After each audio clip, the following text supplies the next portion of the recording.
Now, today the Supreme Court of India delivered a very important verdict pertaining to interpretation of the powers of the Enforcement Directorate regarding the arrest of an accused when a complaint has been filed against him. The Supreme Court of India has held that let's assume a situation where an accused who has been issued summons and he appears before the special PMLA court, he cannot be taken into custody. The court has clarified that he will not be considered to be taken into custody, and if he has to be arrested, the Enforcement Directorate will have to file an application, satisfy the court that the custodial interrogation of the accused is necessary. But the court has also said that in a normal course, if there is a complaint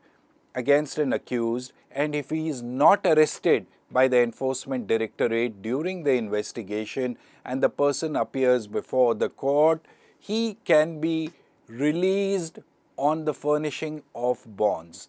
Another important thing that the court has said that when applying or filing for bonds, the bail bond conditions will not have to meet the stringent conditions laid down under Section 45 of the Prevention of Money Laundering Act, which says that number one, that the court should be prima facie convinced that the person against whom the complaint has been filed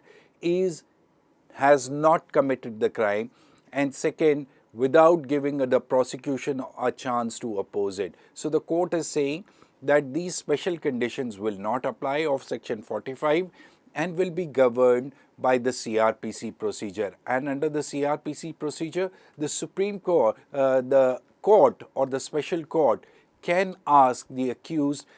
to furnish bail bonds or an undertaking which will ensure that on a future date, whenever the accused is asked to appear before the court or the investigating agency, the accused will appear. So now there has been a lot of confusion regarding the powers of the Enforcement Directorate and how it has to be interpreted. Now, this was one of the questions which had confronted the Supreme Court of India, on which they had reserved the verdict on April 30th, and today, while delivering the verdict, they have tried to iron out the creases in the PMLA Act, and they have said that if an accused has not been arrested during the course of the investigation, and prior to after that, if summons have been issued and the accused appears before the special court, he will not automatically